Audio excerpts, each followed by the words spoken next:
Hello student, स्वागत है आपका आईसीटी वर्चुअल क्लासेस में। मैं हूं कविता, आपकी साइंस टीचर। उम्मीद करती हूं आप सभी अच्छे होंगे और स्वस्थ होंगे। सो क्लास कंटिन्यू करेंगे अपना चैप्टर जिसका नाम है इम्प्रूवमेंट इन फूड रिसोर्सेज। यहाँ पर हम फूड रिसोर्सेज के बारे में बात कर रहे हैं। आपके कुछ ही टॉपिक यहाँ पे रह गए हैं जिन्हें हमें रिवाइज करना है। तो स्टार्ट करते हैं अपना चैप्टर। और जैसे कि हम हर बार यहाँ पर देखते हैं कि आपने जो प्रीवियस लेक्चर में टॉपिक कवर किए हैं आप लोग उन्हें देखेंगे। आपने कौन कौन से टॉपिक यहाँ पर देखे हैं। चलिए, हम बात कर रहे थे सबसे पहले यहाँ पर एनिमल हस्बेंड्री के बारे में। एनिमल हस्बेंड्री में कुछ एनिमल्स के बारे में हमने पढ़ लिया है जिन्हें हम पालते हैं। यहाँ पे सबसे पहले आपने कैटल के बारे में देखा और कैटल फार्मिंग के बारे में हमने बात की है यहाँ पे। ठीक है, सेकेंड जो हमारे पास आता है वो आता है यहाँ पर पोल्ट्री फार्मिंग के बारे में, और पोल्ट्री फार्मिंग के क्या क्या यहाँ पे उद्देश्य हैं उसके बारे में हमने बात की है। ब्रॉयलर और जो लेयर्स होती हैं उनमें किन बातों का ध्यान रखना चाहिए इसके बारे में हमने बात की है। हमारा जो टॉपिक चल रहा था वो फिशरीज से रिलेटेड था और फिश प्रोडक्शन से रिलेटेड था। यहाँ पर हम क्या कर रहे हैं, हमने कहा एक जो भोजन का हमारे पास स्रोत आता है वो फिशेस है। ठीक है, मैरीकल्चर में आप क्या देखते हैं, यहाँ पे जो मरीन जो लाइफ होती है, जो मरीन जो भी एनिमल्स होते हैं उनको आप क्या करते हैं, अपने भोजन के रूप में प्रयोग में लाते हैं। तो यहाँ पे फिश कल्चर जो है वो दो प्रकार से आप कर सकते हैं, या फिशेस को आप दो प्रकार से प्राप्त कर सकते हैं। आपको बोला गया है, एक तो आप डायरेक्ट क्या कर रहे हैं, कैप्चर कर रहे हैं। ठीक है, जैसे आपने देखा होगा कि समुद्र में जाते हैं और आपने कहा कि वहां से फिशेस को पकड़ करके लेके आते हैं और उन्हें सेल करते हैं और फूड के रूप में हम क्या करते हैं, उसका यूज करते हैं। या फिर आपने कहा कि पॉन्ड बनाए जाते हैं आर्टिफिशियल। आर्टिफिशियल का मतलब है कि यहाँ पर ऐसे पॉन्ड को क्रिएट करना जो फिशेस के लिए सुटेबल हो, और वहां पर आप फिशेस को रेयर करते हैं। तो जैसे आपने कहा कि अलग अलग वैरायटी होती है, हमने बात की थी प्लांट की अलग अलग वैरायटी होती है, सेम स्पीशीज है बट वैरायटी अलग अलग होगी, वैसे फिशेस के अलग अलग टाइप होते हैं। जैसे कुछ एग्जाम्पल हमारे पास आए हैं जिसमें हमने कहा जैसे कि कटला है, ठीक है, जैसे सिल्वर कार्प है, जैसे रोहू है, जैसे ग्रास कार्प है, मृगाल है, कॉमन कार्प है। ये अलग अलग टाइप की क्या होती है, फिशेस होती हैं। तो हमने कहा कि पॉन्ड कैसे होते हैं, कुछ ऐसे भी होते हैं जिनमें सेम टाइप के फिशेस को कल्चर कराया जाता है, कुछ ऐसे भी होते हैं जिनमें अलग अलग टाइप के फिशेस को कल्चर कराया जाता है। तो उससे पहले स्टडी होती है। आप किसी भी फिश को यहाँ पर एक साथ नहीं ग्रो करवा सकते हैं क्योंकि उनकी फूड हैबिट को आपको देखना पड़ेगा। अगर आपने बिना स्टडी के यहाँ पर अलग अलग वैरायटी या अलग अलग जो ग्रुप की फिशेस को एक ही पॉन्ड में कल्चर करवाया है तो हो सकता है कि वो क्या हो, एक दूसरे पे ही अटैक कर लें और इससे क्या हो, उनकी डेथ हो जाती है। हमें ऐसे फिशेस को एक साथ पालना है जिनके बीच में कंपटीशन ना हो, फीड हैबिट जो है उनकी या जो फूड रिलेटेड जो भी उनकी रिक्वायरमेंट है वो अलग अलग हो। अब जैसे पॉन्ड जब बनता है, पॉन्ड का आप एग्जांपल ले सकते हैं जैसे एक्वेरियम जो होता है। ठीक है, जैसे एक्वेरियम इस प्रकार से है, तो आपने कहा ये है सरफेस, ये है मिडिल जोन, और ये आता है आपका बॉटम। आपने कहा यहाँ पे तीन टाइप के फिशेस को ग्रो करवाया जा सकता है। पहली वो फिशेस होती हैं जो कि यहाँ पर सरफेस फीडर होती हैं, यानी कि वो जब आप खाना डालेंगे और जो खाना यहाँ पर होगा वो उन्हीं पे क्या करेंगे, फीड करेंगे, वो उन्हीं को खाएंगे। ठीक है, सेकंड होती है जो मिडिल फीडर होती है, यानी कि जब आपने खाना डाला तो ये उसी खाने को खाएंगे जो मिड पोर्शन में होगा। जैसे आपने एक्वेरियम देखे होंगे तो खाना डालते हैं उनके लिए। और तीसरी टाइप की वो फिशेस होती है जो बॉटम फीडर होती है, यानी कि वो वही फूड लेंगे जो बॉटम में होगा। अब क्या हुआ, इनकी जो फूड हैबिट है वो अलग अलग हो गई है और वो आसानी से एक ही पॉन्ड में सरवाइव कर सकते हैं। कुछ यहाँ पे सरफेस में है, कुछ मिडिल में है, तो कुछ बॉटम में यहाँ पर होते हैं। तो इस प्रकार से क्या किया जाता है, सेलेक्ट किया जाता है और एक ही पॉन्ड में आप अलग अलग टाइप के जो फिशेस हैं उन्हें ग्रो करवा सकते हैं। तो आपने क्या यहाँ पर पढ़ा है, आपने कहा fish can be obtain in two ways, from natural resources capturing fishes, from fish farming culture fishing. Marine fisheries में हमने कहा marine fishes are caught using a fish net and a mechanical capturing techniques. The main source of marine fishes is marine water or salt water. Generally, large number of fishes can be captured at a time through a mariculture. For example है tuna, bombay duck and prawns. ठीक है, हमने क्या बोला है, मछली उत्पादन में मछली दो प्रकार से प्राप्त की जा सकती है, प्राकृतिक संसाधनों से जिससे मछली को पकड़ा जाता है, और मछली पालन से, आपने कहा मछली पकड़ने की जो संस्कृति होती है। समुद्री मत्स्य पालन में हमने कहा कि समुद्री मछलियां फिशनेट और यांत्रिक कैप्चरिंग तकनीकों का उपयोग करके पकड़ी जाती हैं। लेकिन हमने कहा समुद्री मछलियों का मुख्य स्रोत समुद्री जल या खारा पानी है। नेक्स्ट हमने कहा आमतौर पर समुद्री कृषि के माध्यम से एक समय में बड़ी संख्या में मछलियां पकड़ी जा सकती हैं। एग्जाम्पल हमारे पास आती हैं। हमारा जो टॉपिक चल रहा था वो है इनलैंड फिशरीज और अंतर्देशीय मत्स्य पालन क्या होता है। आपने कहा fishes found in lake, pond, lagoons and rivers are captured. आपने कहा झीलों, तालाबों, लैगून और नदियों में पाए जाने वाली मछलियों को पकड़ लिया जाता है। ठीक है, कैप्चर करेंगे सबसे पहले। The main source of inland fisheries is fresh water and brackish water, यानी कि अंतर्देशीय मत्स्य पालन का मुख्य स्रोत मीठा पानी और खारा पानी होता है। ठीक है। The yield is not high in these sources, hence large number of fishes are captured through aquaculture। आपने कहा इन स्रोतों में उपज उतनी अधिक नहीं होती है, इसलिए जलीय कृषि के माध्यम से सबसे बड़ी संख्या में मछलियां पकड़ी जाती हैं। एग्जाम्पल है सिल्वर कार्प, कॉमन कार्प। ठीक है, क्या होती हैं यहाँ पर इनलैंड फिशरीज, एक बार आप लोग इसे रीड कर लेंगे। चलिए आगे बढ़ते हैं यहाँ पर, और नेक्स्ट जो हमारे पास टॉपिक आता है वो है एक्वाकल्चर। अब ध्यान रखिए एक्वाकल्चर और मैरीकल्चर दोनों में डिफरेंस होता है। देख लेते हैं दोनों में क्या डिफरेंस। आपने कहा aquaculture it is a method of farming aquatic animals under controlled circumstances. It performed in both fresh water and salt water bodies. जल कृषि क्या है, यह नियंत्रित परिस्थितियों में जलीय जंतुओं के पालन की एक विधि है। यह मीठे पानी और खारे पानी दोनों निकाय में होता है। ठीक है। मैरीकल्चर क्या होगा, आपने कहा it is a branch of aquaculture, hence a method of fish farming under controlled environment. Mariculture is often performed in the ocean, a particular section of the ocean or in the tanks that are filled with sea water only। Mariculture क्या है, ये जलीय कृषि की एक शाखा है, इसीलिए नियंत्रित वातावरण में मछली पालन की एक विधि है। समुद्री कृषि अक्सर समुद्र के एक विशेष भाग में या केवल समुद्र जल से भरे टैंक में की जाती है। क्या डिफरेंस है, आपने दोनों चीजों को पढ़ा है। डिफरेंस क्या है, एक्वा का मतलब होता है जल, कल्चर का मतलब होता है पालन। ठीक है, यानी कि जलीय जीव, जितने भी जलीय जीव हैं उनके पालन को आप एक्वा कल्चर कहेंगे। एक्वा कल्चर में सिर्फ फिशेस की बात नहीं करेंगे, क्योंकि पानी में सिर्फ फिशेस नहीं रहती हैं, बहुत सारे एक्वेटिक एनिमल्स रहते हैं। आपने क्या एक्वा कल्चर में आप हर एक एनिमल्स की बात कर रहे हैं, लेकिन अगर आप मैरी कल्चर की बात करेंगे तो मैरी कल्चर में आप पर्टिकुलरली फिश की बात कर रहे हैं। और यहाँ पर आप क्या देख रहे हैं, दोनों में डिफरेंस इतना है कि मैरी कल्चर क्या है, एक्वा कल्चर की ही ब्रांच है। यानी कि एक्वा कल्चर एक आपके पास क्या आता है, एक फील्ड आता है, और उसी की ब्रांच है मैरी कल्चर। क्लियर है इतना, दोनों में डिफरेंस क्या है, एक बार आप लोगों को रीड कर लेना है। चलिए दोनों में जो डिफरेंस है वो आपको ध्यान में रखना है। ठीक है, बहुत ज्यादा यहाँ पे याद करने की जरूरत नहीं है। नेक्स्ट हमने कहा यहाँ पे composite fish culture. Composite fish culture में हम क्या कहते हैं, यहाँ पर देखते हैं। इंटरेस्टिंग एक मेथड होता है फिश कल्चर का। आपने कहा in a composite fish culture fishes are grown along with a rice crop in the paddy field. हम क्या करते हैं, पैडी फील्ड में यहाँ पर फिशेस को ग्रो कराते हैं। अब आप जानते हैं कि जब भी धान की रोपाई होती है तो पूरे जो खेत होते हैं वो पानी से भरे होते हैं, वहां पर आप इस प्रकार के फिशेस को ग्रो करवा सकते हैं जो पैडी फील्ड में वहां पर क्या इजीली ग्रो हो सके। अगर आपको यहाँ पर आपने सुना नहीं है या देखा नहीं है तो आप इसे गूगल कर सकते हैं, फोन में आप सर्च कर सकते हैं, वीडियोस देख सकते हैं यहाँ पर कि किस प्रकार से जो पैडी फील्ड है उनमें फिशेस को ग्रो करवाया जाता है।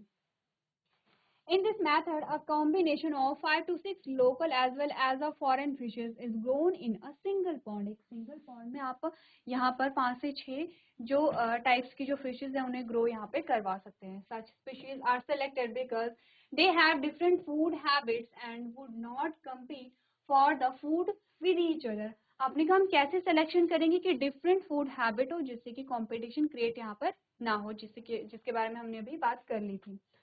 Some of them are surface feeders, some are middle zone feeders and some other are bottom feeder। इसके बारे में हम बात कर चुके हैं। आपने कहा they would rather eat all the food in the pond, as a result the fish yield in the pond increased।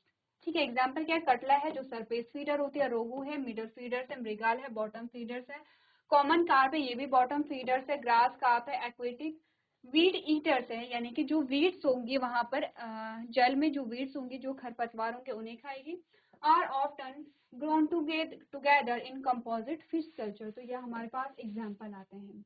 तो आपने कहा समग्र मछली पालन में हमने क्या किया है, मिश्रित मछली संस्कृति में धान के खेतों में चावल की फसल के साथ साथ मछलियां पाली जाती हैं। इस विधि में एक ही तालाब में 5 से 6 स्थानीय और विदेशी मछलियों का मिश्रण तैयार किया जाता है। ऐसी प्रजातियों का चयन इसलिए किया जाता है क्योंकि उनके खान पान की आदतें अलग अलग होती हैं और वे भोजन के लिए एक दूसरे से प्रतिस्पर्धा नहीं करेंगे। इनमें से कुछ सतही फीडर हैं, कुछ मध्य क्षेत्र फीडर हैं, जबकि अन्य क्या है, निचले या बॉटम फीडर होते हैं। वे तालाब का सारा खाना खाना पसंद करेंगे, परिणाम स्वरूप तालाब में मछलियों की पैदावार बढ़ जाती है। एग्जाम्पल इंपॉर्टेंट है, कम से कम दो एग्जाम्पल, जो सरफेस फीडर है, मिडिल फीडर है और बॉटम फीडर के दो एग्जाम्पल आप देखेंगे। आपने का जो कटला है वो सतही फीडर है, रोहू मध्य फीडर है, मृगाल क्या है, सरफेस फीडर है, कॉमन कार्प क्या है, सरफेस फीडर है, ग्रास कैप जलीय खरपतवार को खाने वाले हैं। अक्सर मिश्रित मछली संस्कृति में एक साथ ग्रो करवाए जाते, उगाए नहीं जाते हैं, पाले जाते हैं। ठीक है, चलिए एक बार आप पढ़ लीजिए और एग्जाम्पल को आप लोग यहाँ पर नोट कर लेंगे। चलिए तो आगे बढ़ते हैं और बात करते हैं यहाँ पर बी कीपिंग और मधुमक्खी पालन की। तो जैसे कि आपने पढ़ा है कि मधुमक्खी का पालन हम क्यों करते हैं, शहद और उसके अलावा और भी प्रोडक्ट हमें यहाँ पे मिलते हैं। मधुमक्खी में हमने कैटेगरी, अलग अलग कैटेगरीज की बात की थी यहाँ पर। ठीक है, जो क्वीन होती है, जो ड्रोन होते हैं, जो वर्कर होते हैं, इनके बारे में हमने यहाँ पे बात की है। तो जल्दी से रिवाइज कर लेते हैं। आपको क्या करना है, अपने नोट्स को यहाँ पर सामने रखना है। मैं बार बार आपसे कहती हूँ कि जब भी रिवीजन हम कर रहे होते हैं तो आपको अपने नोट्स सामने रखने हैं। आपने कहा bee farming is performed in bee farm और अपेरेंस, यानी कि मधुमक्खी पालन या मधुमक्खी पालन गृह में कराई जाती है। Many farmers perform bee keeping as a means of generating additional income because, आपने कहा कई किसान अतिरिक्त आय उत्पन्न करने के साधन के रूप में मधुमक्खी का पालन करते हैं। क्यों? क्योंकि honey is widely used product, शहद एक व्यापक रूप से उपयोग किए जाने वाला उत्पाद है। B farming is not very expensive, मधुमक्खी पालन बहुत महंगा नहीं है, आपको बहुत ज्यादा पैसे खर्च नहीं करने पड़ेंगे। They also generate a wax along with Honey, या शहद के साथ साथ ये मोम भी उत्पन्न करते हैं। अब जो शहद होती है, शहद में बहुत सारे क्या होते हैं, न्यूट्रिटिव क्वालिटी होती है, मेडिसिनल जो इनकी वैल्यू होती है। तो इसीलिए आप जानते हैं कि हम सभी शहद का प्रयोग करते हैं। ठीक है, चीनी के कंपैरिजन में गुड़ और अगर शहद का प्रयोग किया जाए तो उसे हेल्थ के लिए अच्छा माना जाता है। शहद के और भी लाभदायक जो गुण होते हैं, जैसे कि कोल्ड हो जाता है या गले में अगर खराश हो रही है तो हम कहते हैं शहद आप यूज कर सकते हैं। आपने कहा शहद हमारी बॉडी के लिए भी अच्छा है, हमारी स्किन के लिए भी अच्छा होता है। आपने देखा होगा कि जब भी आप कोई उपटन बनाते हैं, कोई फेस पैक आप बनाते हैं तो उसमें आप शहद ऐड कर देते हैं, जो कि आपकी स्किन के लिए अच्छा होता है। तो हम कह सकते हैं कि जो शहद है एक्सटर्नली भी हमारे लिए बेनिफिशियल है, इंटरनली भी हमारे लिए बेनिफिशियल है। ठीक है, इसी के साथ साथ यहाँ पर क्या बनाई जाती है, वैक्स का भी फॉर्मेशन होता है। तो हमने कहा कि बी कीपिंग क्या है, मधुमक्खी पालन में बहुत सारा खर्च आपको नहीं करना है। जैसे कि और जो पशु है, जैसे कैटल फार्मिंग है या पोल्ट्री फार्मिंग है, आपने कहा कि उनको आपको क्या है, एक आश्रय देना है, वेंटिलेशन प्रॉपर देनी है, साफ सफाई का ध्यान रखना है, उनके खाने का आपको ध्यान रखना है, उनकी जो मेडिकल जो ट्रीटमेंट है या फिर उनकी जो हेल्थ से रिलेटेड जो भी चीज़ें उनका आपको ध्यान रखना है। ये सब चीज़ें मधुमक्खी पालन में नहीं होती है। सिंपली आपने क्या कर दिया है, एक बॉक्स जैसे बना दिए हैं वहां पर, जिनमें मधुमक्खियां क्या कर सके, शहद अपना छत्ता बना सके और शहद इकट्ठा कर सके। आपको उन्हें फूड प्रोवाइड कराने की आवश्यकता नहीं है, आपको किसी प्रकार की वहाँ पे सफाई करने की आवश्यकता नहीं है। वेंटिलेशन आप पहले ही क्या कर लेंगे, बॉक्स को ऐसे बनाएंगे कि अच्छी वेंटिलेशन वहाँ पर हो। तो आपको सिर्फ और सिर्फ क्या करना है, इस प्रकार के बॉक्स का फॉर्मेशन करना है जैसे कि आपको इमेज में दिया गया है। इसके अलावा आपको कुछ नहीं करना है। मधुमक्खियां खुद ही यहाँ पे क्या करती हैं, शहद को इकट्ठा करती हैं। लास्ट में आपने क्या करना है, शहद के छत्ते से शहद को निकाल लेना है। तो आपने कहा कि यहाँ पर क्या है, बेनिफिशियल है। अगर हम देखें कि अतिरिक्त आय के रूप में, तो मधुमक्खी पालन यहाँ पर एक अच्छा हमारे पास सोर्स आता है। ठीक है, नेक्स्ट हमने कहा बीज use for commercial and honey production. वो कौन कौन सी मधुमक्खियां हैं जो हम यहाँ पर पालते हैं, तो आपने कहा एपिस सेरेना इंडिका है जो इंडियन बी है, डॉर्सेटा है जो रॉक बी है, फ्लोरी है जो लिटिल बी है, और मेलिफेरा है जो इटालियन वेराइटी ऑफ बी है। तो आपको पहले भी आपको नोट करवाए गए हैं कि आपको एग्जाम्पल देख लेने हैं कि जो इंडियन बी है, ठीक है, उसका एक एग्जाम्पल और हो सके तो चारों एग्जाम्पल आप याद कर लेंगे, वरना 2 या 3 एग्जाम्पल आप लोग याद यहाँ पर रखेंगे, ठीक है। एक इंडियन और एक आप फॉरेन बी का नाम याद रखेंगे। आगे बढ़ते हैं, कास्ट इन हनी बी। हनी बी में अलग अलग कैटेगरीज होती हैं, जैसे क्वीन बी होती है, ड्रोन है और वर्कर हमने कहे हैं। पढ़ लेते हैं क्या क्या चीजें हमने इसमें देखी। हमने कहा हनी बीज build a nest which is called a bee hive. जो यहाँ पे मधुमक्खियां होती हैं वो एक मधुमक्खी के छत्ते का निर्माण करती हैं। A hive contains almost 10,000 to 60,000 B.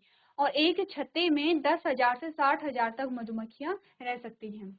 The bees live together in a colony and divide themselves into a 3 different caste। आपने कहा कि ये अलग अलग कॉलोनी में एक ही छत्ते में रहते हैं और 3 डिफरेंट कैटेगरी में खुद को डिवाइड कर देते हैं।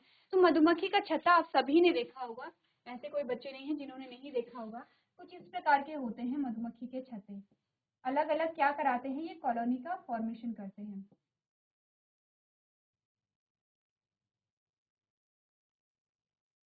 इस प्रकार से, ठीक है।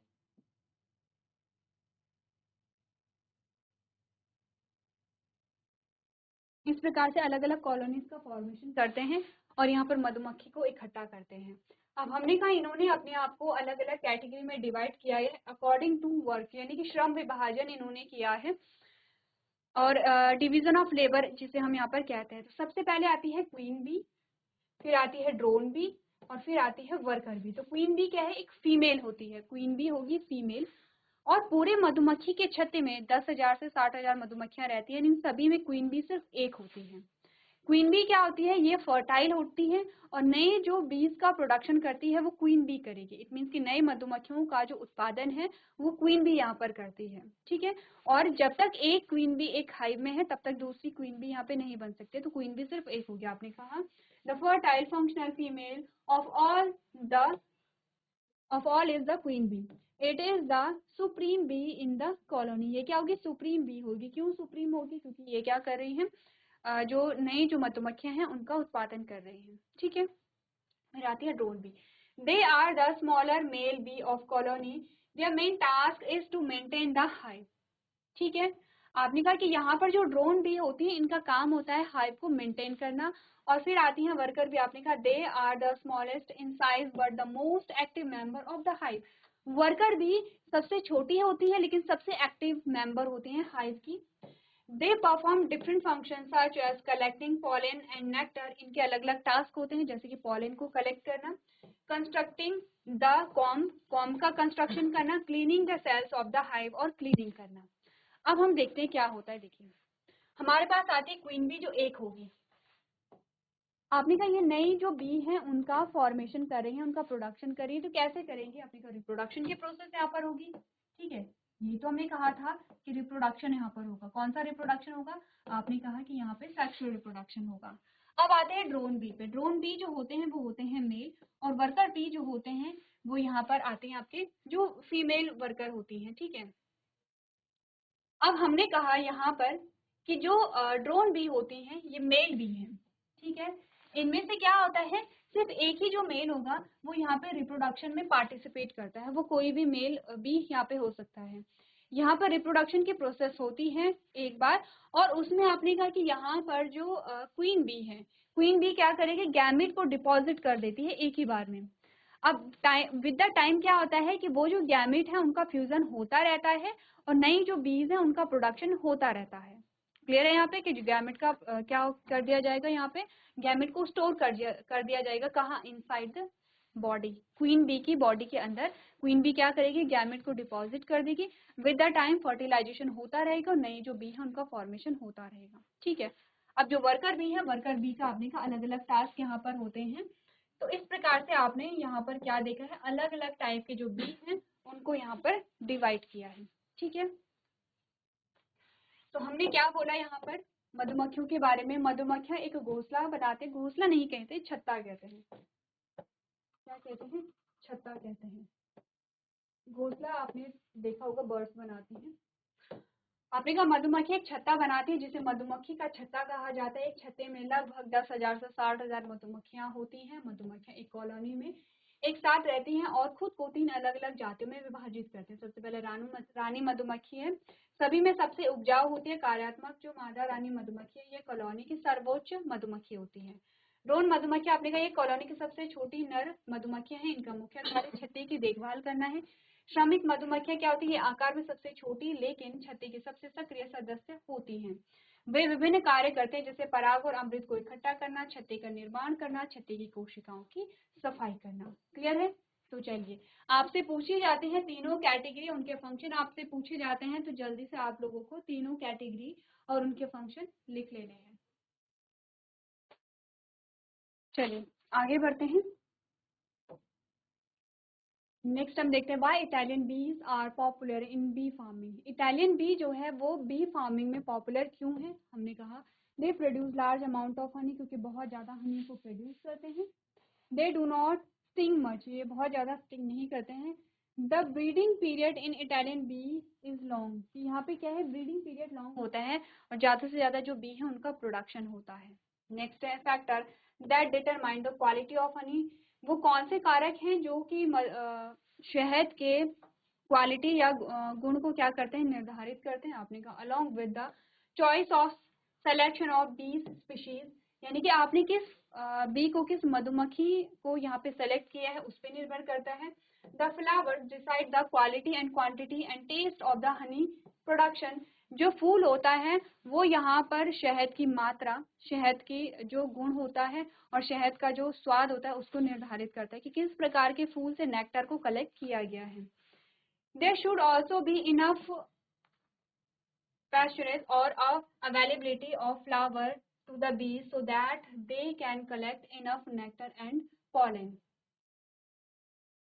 आपने कहा यहाँ पर जो अवेलेबिलिटी होगी फूलों की वो मैक्सिमम होनी चाहिए, जिससे कि ज़्यादा से ज़्यादा जो हनी है वो यहाँ पे प्रोड्यूस की जाए। ठीक है, तो क्या हमने पढ़ा, हमने कहा मधुमक्खी पालन में जो इटालियन मधुमक्खी है, यहाँ पे इटालियन आप लोग सही कर लेंगे, मधुमक्खी है वो लोकप्रिय क्यों है, क्योंकि बड़ी मात्रा में शहद का उत्पादन करती है और ज़्यादा चुभते नहीं है। इटालियन मधुमक्खियों का प्रजनन काल लंबा होता है।